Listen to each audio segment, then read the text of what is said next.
Welcome to stock analysis stock for futures. நம்ம சேனலில் Nifty, fin Nifty, Sensex, bank நிஃப்டியோட daily வேல்யூஸை post market ரிப்போர்ட்டில் கால்குலேட் பண்ணுறோம். நம்ம சேனலை இப்போ தான் நீங்கள் ஃபஸ்ட் டைம் பார்க்குறீங்க, வீடியோ ஸ்கிப் பண்ணாமல் பாருங்கள். அப்போ தான் நம்ம சேனலில் வர வேல்யூஸ், லெவல்ஸ், மார்க்கெட்டில் எந்த அளவுக்கு இம்பாக்ட் பண்ணதை பற்றி தெரிய வரும். I am not SEBI registered person. This video content only for education purpose. சென்செக்ஸோட வேல்யூஸை கால்குலேட் பண்ணலாம். வாங்க வீடியோவில் போகலாம். சென்செக்ஸோட நாளைய வேல்யூஸை கால்குலேட் பண்ணுறதுக்கு முன்னாடி டுடே மார்க்கெட்டில் என்ன நடந்துச்சுன்னு ஒரு ஓவராலாக ரிவ்யூ பார்த்தோன்னா, டுடே மார்க்கெட்டோட ஓப்பனிங் வந்து 83,671 பாசிட்டிவ் ஓப்பனிங் தான்.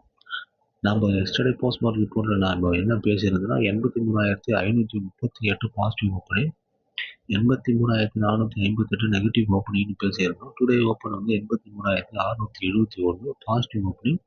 டுடே ஓப்பன் கிடைச்சோம்னா பேர்ஸ் வந்து மார்க்கெட் வந்து டிஃபெண்ட் பண்ணி பாசிட்டிவ் ஓப்பனிங் கீழே கொண்டு வராங்க. பாசிட்டிவ் ஓப்பனிங்கு கீழே வந்த மார்க்கெட்டை நெகட்டிவ் ஓப்பனிங்கு பேர்ஸ் புஷ் பண்ணி டார்கெட் ஒன்று அச்சீவ் பண்ணுறாங்க.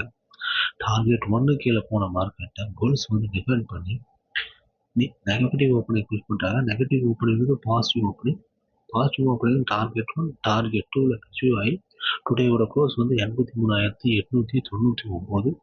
நம்ம சேனலில் எந்த அளவுக்கு வேல்யூஸ் அக்யூரேட்டாக இருக்குன்ற பற்றி பாருங்கள். இந்த க்ளோஸை பொறுத்து நாளையோட லெவல்ஸ் நம்ம கேல்குலேட் பண்ணிடலாம். நாளைய மார்க்கெட்டோட சென்செக்ஸோட வேல்யூஸ் வந்து பாசிட்டிவ் ஓப்பனிங் வந்து 83,938, டார்கெட் 1 வந்து 84,158, டார்கெட் 2 84,432. நெகட்டிவ் ஓப்பனிங் வந்து 83,858, டார்கெட் 1 வந்து 83,632, டார்கெட் 2 83,252. நம்ம சேனலில் வர லெவல்ஸ், வேல்யூஸ் உங்களுக்கு பிடிச்சிருந்தா லைக், ஷேர், சப்ஸ்கிரைப் பண்ணுங்கள். தேங்க்யூ.